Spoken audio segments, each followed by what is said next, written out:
and welcome to Don't Shout at the Telly, Change the Message on It. With me, your host, Marisa Pereira. Today, we are asking what should happen to Shamima Begum, the Bethnal Green schoolgirl that decided to join ISIS age 15 and now age 19 wants to come back. To guide us through this important discussion, we are delighted to have with us Brendan O'Neill, the editor of our favourite online magazine, Spite. Without further ado, Brendan, do you want to kick us off?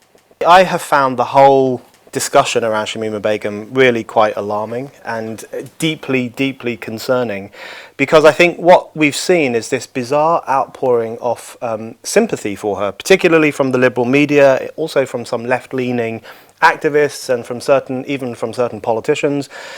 There's this discussion of her as if she is the real victim in all of this. She is the poor little girl from East London who was brainwashed and hoodwinked and mentally led astray by these kind of evil people online, and now she needs to come back. We need to help her to come back. We need to give her assistance. We need to redeem her. We need to improve her life.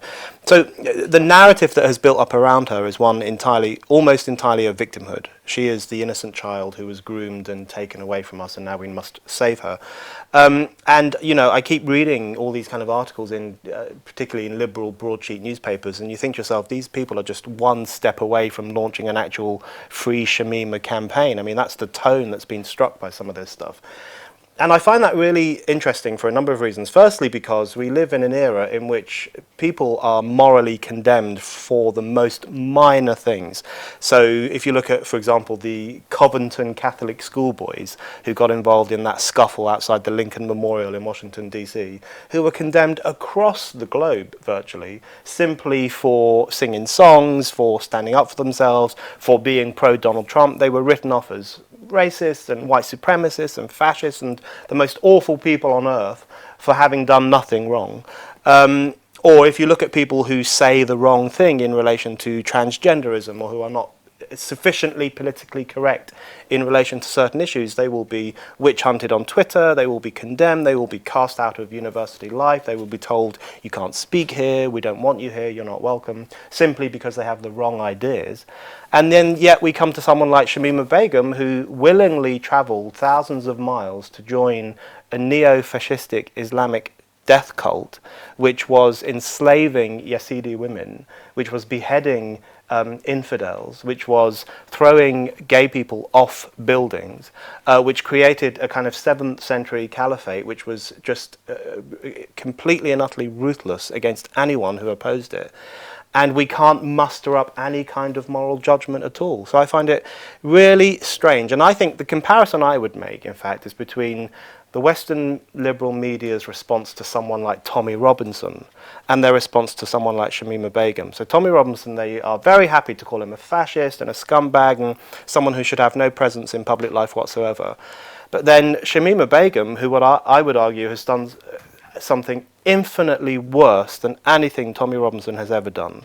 She joined a foreign death cult which was beheading British people, massacring British children and killing Kurds and Yazidis. So in my view, she's far worse than him. And yet she is treated as the victim. She is treated as the person we must save. So I think the whole thing points to the corrosion of any sense of morality among the political classes in the United Kingdom, where they can't even bring themselves to condemn someone who has done something which the vast majority of ordinary people know is wrong. So my question to Brendan is that by international law, is it not the UK's duty to bring her back? Whether we like her or not, it's not a people's vote, it's a matter of law. And so I think that what she's done by joining ISIS goes against all of our Western values, and so is completely unforgivable and morally incorrect. But I think it's dangerous for the state to have the power to take away her citizenship, especially because there is no basis for it. It's random, and I think it's quite dangerous for them to be able to pick and choose who can come into the country.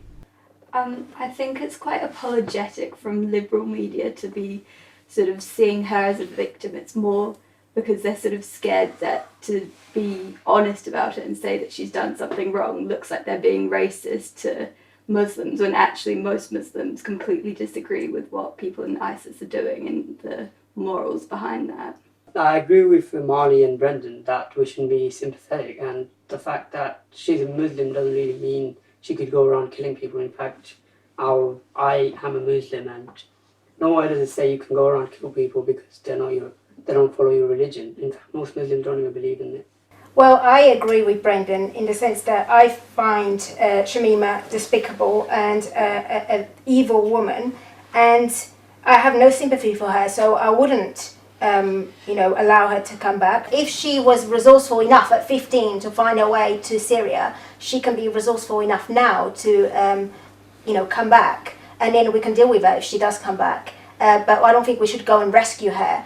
And I also agree with you when you say that there is a lot of sympathy for Shamima. And I find it shocking because, not only portraying her sort of vulnerable kid, infantilizing her, takes away and deprives her of a moral agency. So it's almost like, a woman, especially a woman, and a Muslim woman can't do such a horrendous act.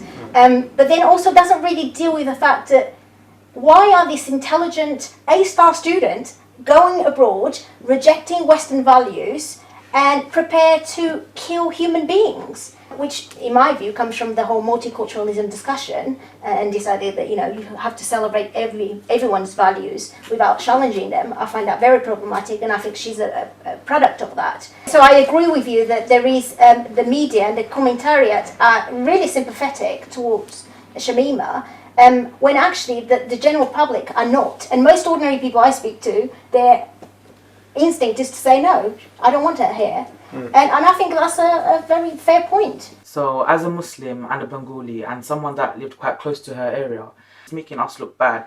Shamima is one of how many Muslims living in the UK, in the area that she does.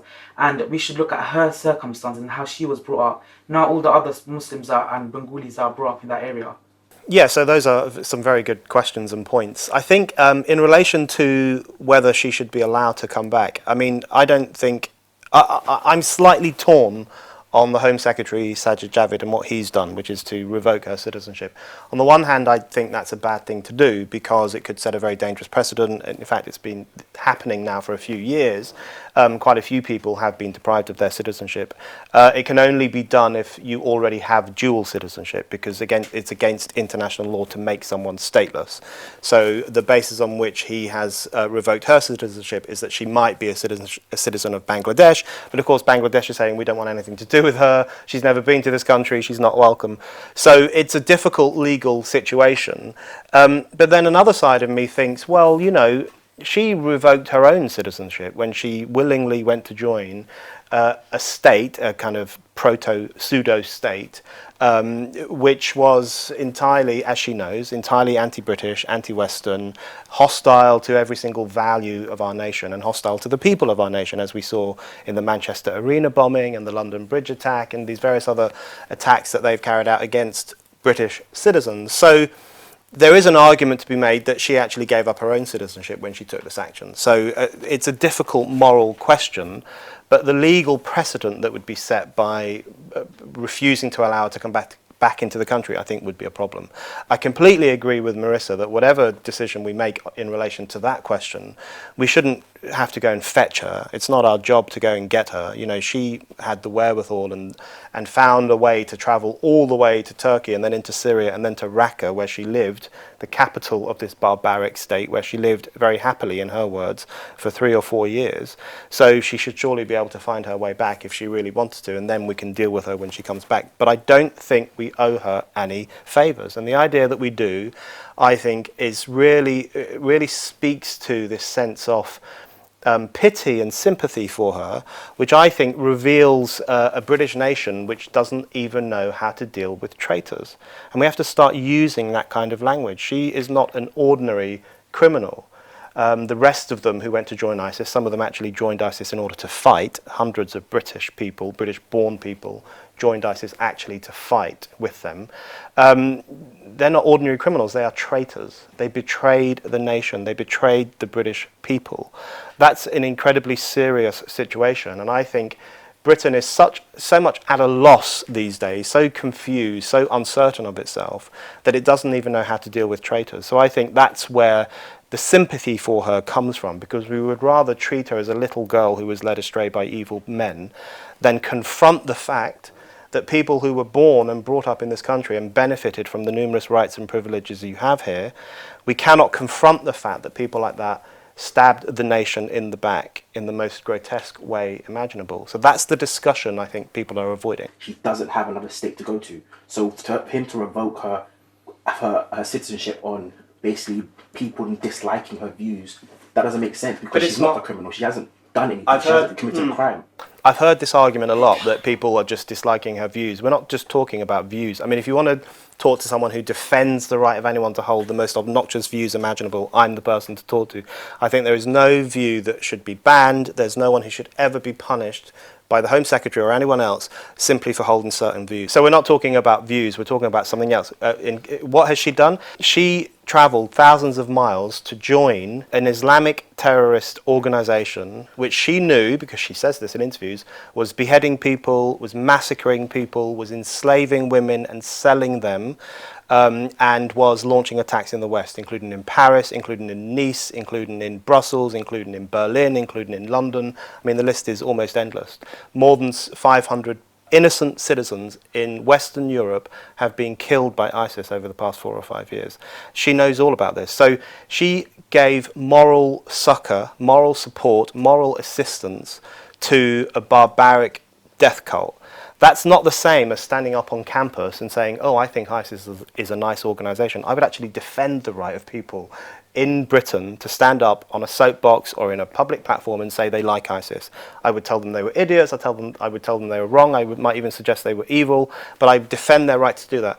She did something that goes far beyond that. She travelled to offer them assistance. She lived with and cared for one of their fighters, who we can presume was involved in massacring people who were infidels. So she directly helped them. She is a traitor to Britain, and she needs to be treated as such. So if she finds her way back here, fine, let her come into the country. I think that's fine. I think she should be arrested and questioned, and we need to rethink, and this is where I think the people's voice does actually matter, and I think it's more than a legalistic question. We need to rethink our treason laws, because our treason laws at the moment are not fit for purpose.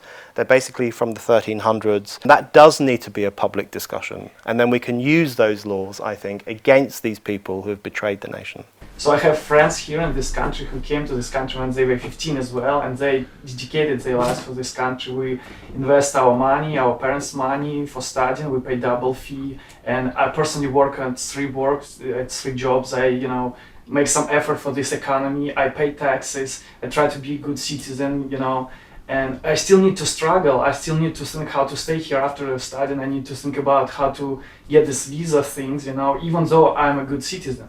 And I'm trying to be good for this country. And citizens of this country, they go to some inhumane organizations and then they knock back and say, we want to go back. I just want to stay in this good country and contribute to this. And if people don't want to do this, maybe they want to go somewhere else and live their life in the desert. 15 years old, it's already, old enough to make a normal decision. It's alright if she joins some, LGBT group or like some, right against cats abusing and stuff like that. But when she joined the anti-human organizations, we actually kill people. We're not talking now about some minor crimes. It's like war crimes, right? So, I think it's quite weird. I do agree with your point about the moral standards of this country. I think people think that they're moral when they're sympathetic for her, but actually they're just afraid to say that, no, she is a traitor. I believe that we shouldn't mix the two terms of migration and radicalization, and we can't just simply treat her accepting the morals of ISIS as a simple vacation. So the fact that we would accept her here in UK would actually mean that we are forgiven to that extent that people could just go, join our enemies and then just come back and we would forgive them for everything. That would be quite a dangerous precedent, I think. At the age of 15, I believe that you do know responsibility and you know where everything lies. And of course she was manipulated and stuff, but I feel like you know your own morals.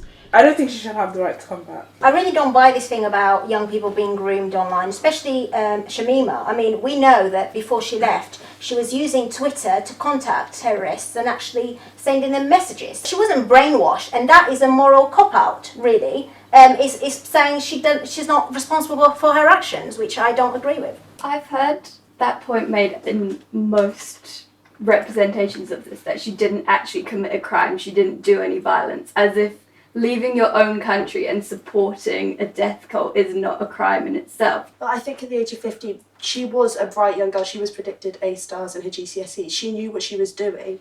She was supporting an organisation that goes against everything that we believe in the Western world. And I don't think that's excusable, and I don't think that she should be brought back. I think she shouldn't come back, but then again, it's also to the government, because they also have to think about the protection of everyone else in the country. I don't buy the idea that because she was 15, she didn't know what she was doing, she was brainwashed, she was groomed and so on.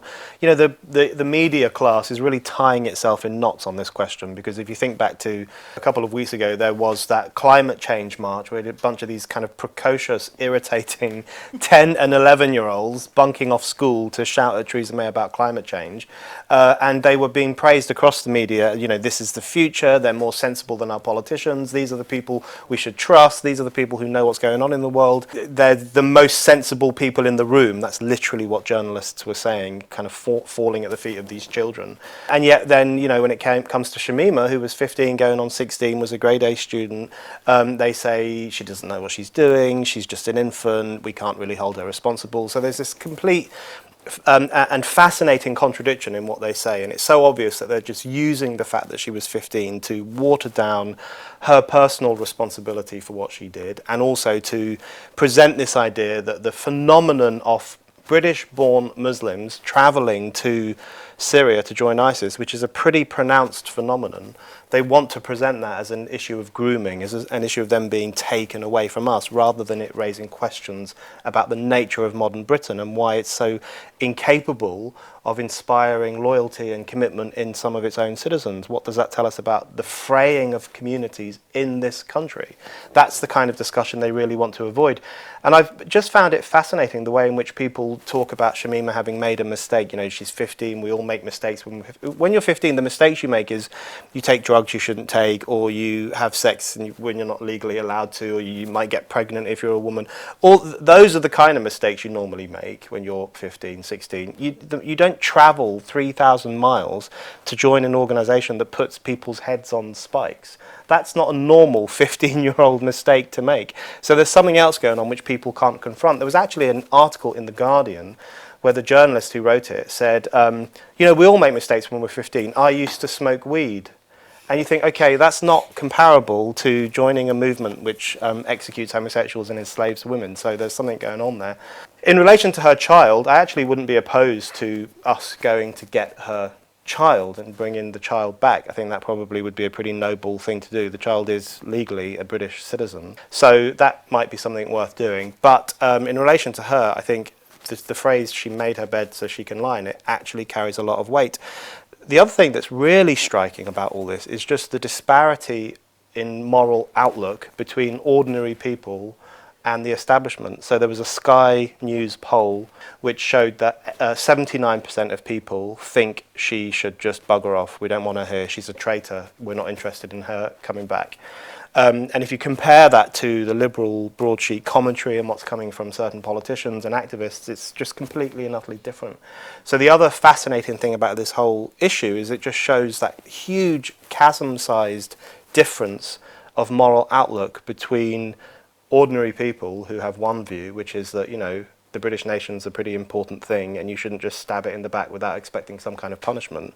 And then the establishment, which takes a much softer, weaker, cowardly view, which basically says, well, we can't really pass moral judgment on this young woman because she's a victim. So it speaks to a real battle of ideas and morality in Britain itself, which I think is fascinating.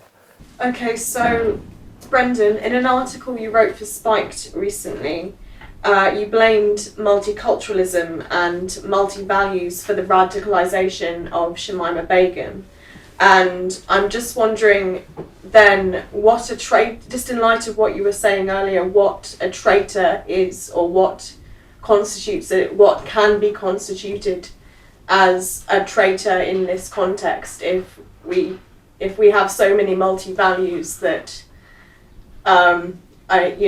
obviously joining ISIS is an extreme example, but I'm just wondering what a traitor is in light of that, and also why you blame multiculturalism for such extreme examples. I'm quite surprised that we're even having this conversation about her being too young to make decisions, because I came to UK to study at the age of 14, and I'm now pretty much the same age she is. And at the age of 15 we're all doing some stupid shit, but at the same time, I came to UK, didn't come to ISIS. Matter of fact, she's 19 now. Why are we talking about her being 15 sometime when she ran away? She's 19 now. She can't take the responsibility. She is in the legal age. What the hell? Why are we talking about her being too young? I've been in this country for 6 years now, and by the time I finish university, I'll be almost in the time when you can get the British passport, so 10 years I think you should have. And I've been a good person, and I don't think the kind of people who run away to ISIS, they should have the citizenship. I should have it. They don't. I think we should be realistic and think what would happen if you don't bring her back. The ISIS, they're pretty dangerous. What if we not bringing her back causes some danger to us? What if they plot a target to us for not bringing her back and taking her citizenship away? Last time I checked, the legal age for sex was 16 and the legal age for voting and for drinking was 18. Shamima Begum was 15 when she was groomed. We can say groomed because she was underage. She was someone who could be easily put under the influence of greater minds or older people or people who she may look up to for whatever reason. That's my first point. And we're condemning her for being 15 and saying she knew what she was doing, she knew this, that and other. Nowadays we have 15-year-olds who are in cunch, selling drugs, who are stabbing people. What's the difference? On the question of her age, because Henry and others have raised the question of her being 15. I mean, let's just say, okay, 15-year-olds are different. Some 15-year-olds are perfectly capable of making solid decisions, and others are immature and don't know what they're doing. It strikes me that she is in the camp that was entirely capable of making solid decisions. You know, she actively sought out ISIS, she went looking for this stuff, and then she met people online and they no doubt fed into her fantasies, and she watched the videos. She saved up money, she borrowed money from family members, she travelled thousands of miles, she moved into a house, she got married, she had children. I mean, you don't do these things on a whim, you don't do these things by mistake. And then even if we leave all that aside, even if we leave aside the fact she was 15 and then 16 when she went there and went into the women's house where you have to stay when you first go, even if we leave that to one side, the fact of the matter is she's now 19, she's a fully grown adult, she's got the right to vote if she were still a British citizen, all that stuff, and she doesn't regret joining ISIS. She only left when they lost Raqqa, and she, very notably, she travelled with them after they lost Raqqa. She travelled with them to Baghouz, which became their last capital. So she was one of the hardcore element who kept with this movement until literally the very end, until they had like 1 square mile of territory left. She stayed with them the whole time. She defends them still. She says she doesn't regret it. She thought the Manchester Arena attack, let's not forget, which killed a number of children and their parents, including an 8-year-old girl, she thought that was justifiable as a retaliation for something that Britain had done. She is someone who supports ISIS. She wasn't fazed by the sight of severed heads, all that stuff. That is incredibly different from kids in London who get caught up in drug dealing or stabbings and everything else, which I think are an incredibly serious issue, especially the nihilism of the new kind of knife culture that we have in London. That's a very serious issue, but what she did was a completely different order of crime, and she has to be held responsible for that. And I just find the sympathy for her to be really strange. And I do think, coming back to Eleanor's question about multi-values and multiculturalism and so on, I do think a lot of the fraying of contemporary Britain actually comes from the ideology of multiculturalism. Now, I don't mean the fact of living in a mixed society. Mixed societies, in my view, are fine. My parents weren't born in this country. My parents, I have dual citizenship, for example. I am the child of immigrants. So if we didn't have a mixed society, I wouldn't be here myself. So that's all to the good. But what I mean by the ideology of multiculturalism is when those differences are institutionalized. So when a society cannot say, you know, here are our values, this is what we're all about, this is what we stand for, and we really would encourage our citizens to adopt these values or to think seriously about them or to buy into them and feel part of a national project. When a society can't do that and instead what it says is, well, your values are just as good as ours and your way of life is just as good as ours and every way of life is equally valid to every other way of life, what you create is this kind of very separatist, fragmented society where you have communities in the north of England which are almost 100% Muslim, where they develop their own separate way of thinking, separate way of life, see themselves as being juxtaposed to mainstream society, and that kind of thing happens around the country in different ways.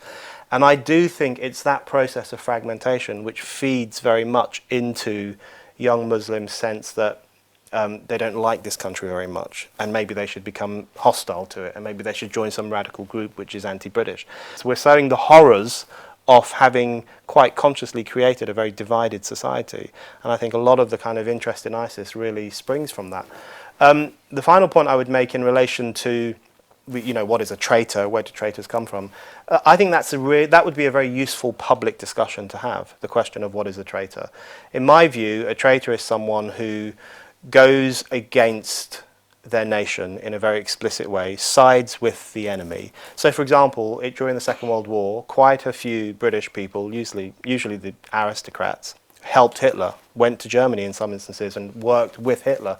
That is a very clear example of being a traitor.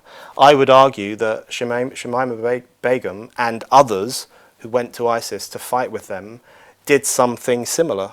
They are modern day traitors and they are very similar to the people from Britain who went to assist Hitler. They went to assist a vile, fascistic, Islamist extremist cult which was attacking British citizens and beheading them in the desert. So that is an incredibly serious thing. And what's fascinating to me is what the inability of the British political class, their inability to treat it seriously, I think tells us a very important story about their cowardice, their irresponsibility, their lack of direction, and their unwillingness even to treat seriously people who stabbed the nation in the back. So I don't think we're discussing the actual elephant in the room, and that question is, what is British values? What is the great British values? We all talk about equality and accepting each other and multiculturalism, but actually, is it multiculturalism that's leading people to leave the country and do these things like this? The fact that she still believes ISIS are a good party or good group, I think that says something, and we shouldn't really accept her. I mean, we don't really have to take away her citizenship, but I don't think we should really go there and help her come back here. If she can make her way through, then we should probably question her and punish her. If there is no punishment, I mean, I think she'll probably become a role model for others. So I feel like that we shouldn't really bring her back on purpose. We could bring her babies back and help them, like put on childcare so they don't get brought up to be an ISIS themselves. I just wanted to address the argument about us being like morally obliged to bring her back because she has a baby, because surely we're more morally obliged to defend our values and our freedom, which we'd be countering by bringing her back. And also, what someone said about it being dangerous not to bring her back because it would make ISIS angry, but that's like, if we do that, we're submitting to ISIS, and I think that's just wrong to submit to, like, they go against everything that we believe in, and you're like giving up by thinking about that. So on Question Time this past Thursday, John Barnes talked about something which is really important. He said that there is always going to be sort of an unconscious bias. If you're given the choice between living with someone who has the exact same values as you, who looks the exact same to you, compared to someone who's completely unlike you, you're going to have a preference. So my question is, if Shamima Begum was a white female who had a baby, would this sort of public outrage be the exact same? Because I personally don't think that it would be. I think there would be a lot more sympathy towards her. It's interesting talking about this because a lot of the commentators saw the public's response to Shamima not wanting her here as racist, because she was a Muslim. And I have to say, I don't want her here, not because she's a Muslim, but because she joined ISIS. So I completely disagree with that point that you were mentioning. And I was wondering, Brendan, what do you think about this? Is there like a real contempt for the public, as if all the masses out there are bigots, ready to jump on a Muslim or a black person? Because I don't think they are. But that is the idea that is around. Coming back to your point, Henry, I think it would be the complete opposite, because we've seen white people, not anybody wearing a MAGA hat, I can say I probably would never trust them, and I think they're dipshits. But they still have the choice to wear that, and they still have the choice to showcase who they are and what they believe in. And doing that, the public came back with so much criticism and like hatred for those boys, even though they basically just wore a piece of clothing. Your point of that a white woman would get more sympathy is completely counterproductive, because a white woman joining ISIS is giving up not only values of Britain, but she's joining a whole new religion as well as joining a murdering group. I think if it was a white woman, the public would have far less sympathy than they do for Shamima. Yeah, the idea that some people have been hostile to Shamima Begum because she's Asian or Muslim or whatever, and there's an element of racism, I just think is so ridiculous, I'm afraid. A white British woman did join ISIS, and she was killed by American bombs, I think, or British bombs, or a coalition act. She was blown up. She's dead. So Shamima should count herself lucky that she's still alive. So I think that just doesn't stack up. But I think it does actually speak to one of the key drivers of some of the radicalism, some of the problematic radicalism we're seeing in Britain at the moment, which is this sense of grievance and this sense of self-pity that some people have. And it is, unfortunately, quite pronounced in sections of the Muslim community, not in the whole Muslim community, but certainly in sections of the Muslim community. There is this idea that everyone's out to get us, everyone hates us, anyone who criticises the Quran is Islamophobic, anyone who dislikes the hijab or the burqa must be racist. Anyone who criticises our religion is just as bad as someone who attacks a Muslim in the street, when of course they are completely different things to do. So there is this sense of kind of grievance culture across British society. It's quite pronounced among sections of the Muslim community, and I do think that feeds into this kind of radicalising process, because if you look at the Libyan British guy who blew up Manchester Arena and killed 22 people, he was convinced that Britain was an Islamophobic country. If you look at the three British-born guys, one foreign guy, who did the 7/7 attacks on the London Tube and London buses in 2005, they were also convinced that Britain was an incredibly hostile country to Muslims. If you look at the guys who massacred the cartoonists at Charlie Hebdo in Paris, they thought that everyone was out to get them, that drawing pictures of Muhammad is the most outrageous thing you can do, and you're offending me, how dare you offend me? All this kind of performance of grievance. So I think actually it's not hostility to Islam that makes people like Shamima Begum and others join these radical death cults. It's actually the unwillingness often to criticize Islam in the same way we criticize every other religion, and the sense of pity and protection and censorship that is often put around that religion more than any other, which then convinces elements in the Muslim community that they are victims, that mainstream society is out to get them, and then you can quite easily see how that would feed into a kind of violent sense of grievance. So I think actually the problem is the opposite, Henry, of what you're suggesting. And I think the reason a lot of ordinary people at least are hostile to Shamima Begum is not because of racism, but actually because they have progressive values, and they recognise that she joined a genuinely supremacist movement, a movement which is so convinced that it is right on everything that it would not think twice about soaring off the heads of people who disagree with it. I mean, it is a religious supremacy which massacres Christians, beheads women, and all those other things that we know about. So people are hostile to her because of what she did. She joined a violent supremacist movement. So there's no racism there, I would say. What people are saying is, we don't accept that it's okay for you to join such a disgustingly prejudiced, violent, fascistic movement.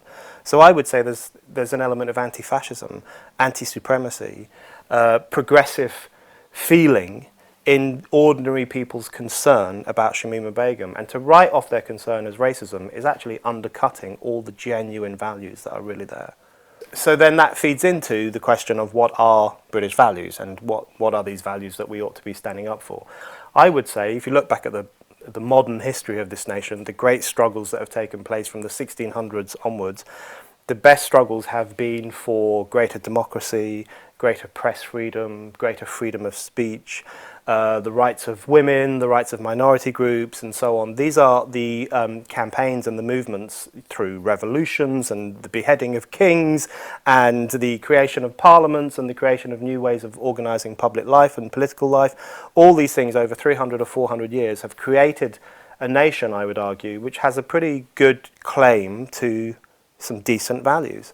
Democracy, freedom, equality, the right of people to say what they think, the right of people to partake in public life, the right of people to partake in political life. Those are key British values, I would argue, and they are values that ought to be celebrated. But we feel increasingly reluctant to do that. And we have new forms of censorship because we've lost faith in freedom of speech. We have new forms of controls on the press because we've lost faith in press freedom, which was one of the greatest values that was fought for in this country over the past 300 years. We have new attacks on democracy, as can be seen in the attempt to prevent Brexit from happening, which in my view, if we prevent Brexit from happening, it would unravel the entire modern democratic era that has existed for at least 100 years. So I do think British society, the leaders of British society, feel increasingly uncomfortable with those core values of British life.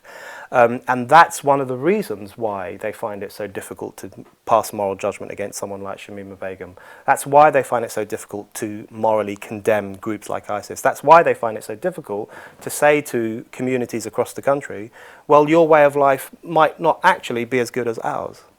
And Islamist values might not actually be as good as Enlightenment values. And let's have that discussion out.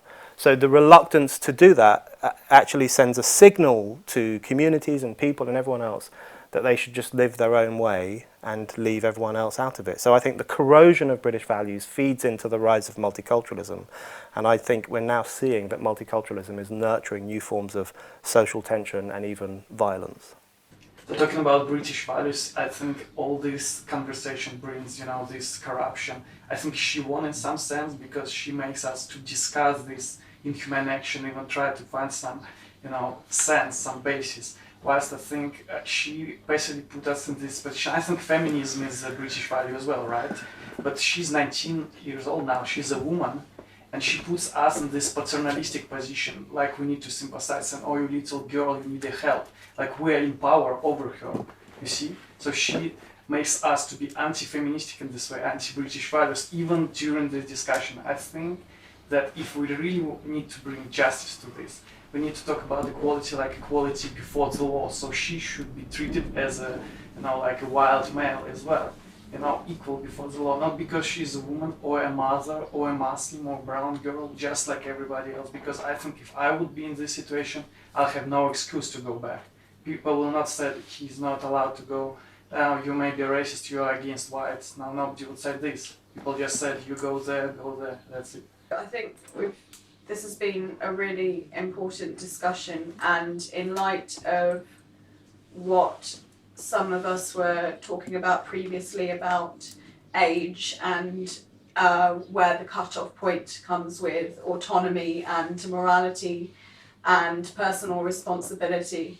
I think personally, whilst as we shouldn't see her just as a naive 15-year-old, I think there are a few 15-year-olds in this world who would appreciate being told that they're naive or they have no personal sort of freedoms or autonomy or ability to sort of make decisions for themselves.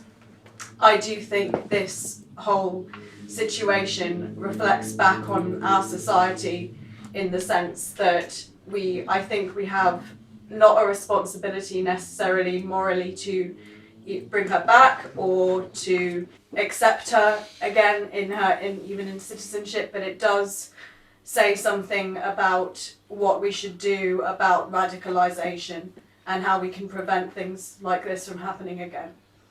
I personally feel that we shouldn't really bring her back. We shouldn't be persuaded by her acting innocent. I feel like the way Sajid handled her citizenship is really wrong, and I feel like it sets a really dangerous precedent for individuals to just decide who's allowed in and who's not. But I feel like if she does make it back here on her own accord, she should be allowed to stay, but treated as a traitor and treated as the criminal that she is and prosecuted for that.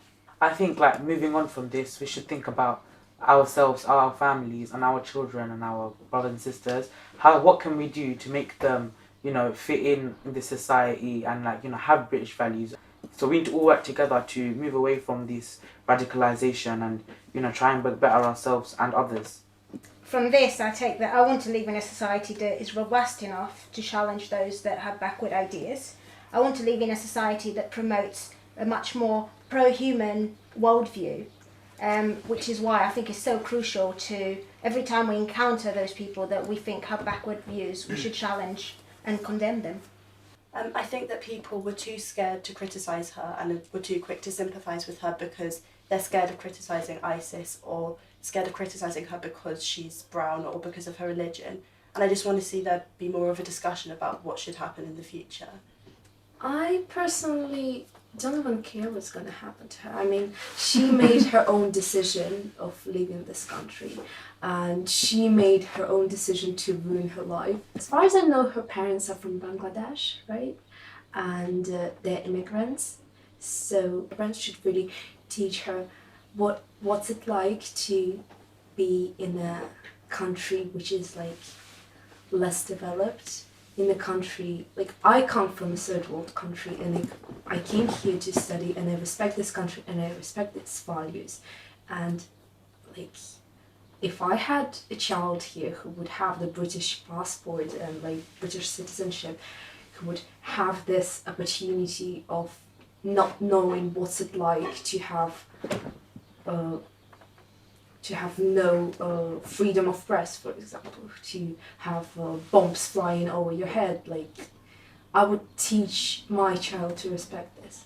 The real problem we are facing here is that our world is becoming over-obsessed with all the, you know, the fact that we need to respect all the minorities, and we're getting caught in that, so that we are actually becoming unbiased towards the people who are belonging to minorities. I mean, no matter what the problem or the facts of what they did, we are treating them as belonging to those, and that brings some unbiased opinions in society, which I think shouldn't be the case, because, I mean, like, if it's equality, then everyone should be treated for what they did and not for what they are. I think those are some very good points. I agree with Alex about the way in which we treat certain minority groups, and we judge them by a lesser standard. So I actually think there's an element of racism and sexism in the sympathy for Shamima Begum, because there's this idea, well, you know, she's an Asian woman, you know, she's a female, she's Asian, she's Muslim, she can't really know what she's doing, she's a very vulnerable individual, so she needs our help. I guarantee you nothing like that would have been said if it had been a white, you know, long-term British boy from East London who went to join a kind of fascist cult in, I don't know, Germany or Austria, and spent their time killing black people and Asian people. Do you think there would be no sympathy for someone like that? But there is sympathy for her, because there is this underlying idea in the realm of identity politics that minority groups aren't as capable of moral autonomy and moral responsibility as the majority group. So I think actually there's an element of racism in some of that. But I think my closing thought would be that you know, there is a lot of stuff going around saying that we have to understand her problems and what she was about, and we have to sympathise with her predicament and so on. I think we should reserve our sympathy for the tens of thousands of Yazidi women who were enslaved by ISIS and sold in the centre of Raqqa, the city that Shamima Begum lived in happily for 4 years. We should reserve our sympathy for the Kurds who were butchered and massacred by ISIS for daring to claim Kurdish territory. We should reserve our sympathy for the people of Paris, the people of Manchester, the people of Brussels and so on, who were massacred by ISIS for going to a concert or having drinks or whatever else they were doing. Those are the people we should really feel sympathy for, not the woman who joined the neo-fascistic group which carried out all those atrocities. So the unanchoring of the British political class from any sense of morality has become so clear over the past couple of weeks through this whole Shamima Begum story. They are now completely morally disorientated to the extent that they feel sympathy for their own traitors. So I think what this actually tells us is a broader story of the collapse of modern Britain and its inability to say what it's for and its inability to define its morality to such an extent that when it is confronted by large-scale traitorism, it feels sympathy for those traitors. So in many ways, this isn't so much about her, although her story is interesting and the question of what we do with her as an individual is very important. This has now become a story of what modern Britain is about, and whether we are willing to stand up for our values and whether we are willing to issue moral judgment against anyone who stabs the nation in the back. And at the moment, it looks like we aren't willing to do those things. So we have to talk about what British values are, how we can promote them, and why we should challenge the ideology of multiculturalism. And then we might be on a better footing when it comes to confronting the kind of often very psychotic extremism that takes hold in certain parts of our communities and around the world. Unfortunately, that's all we have time for. I would like to thank Brendan, as well as our volunteers, for a great discussion.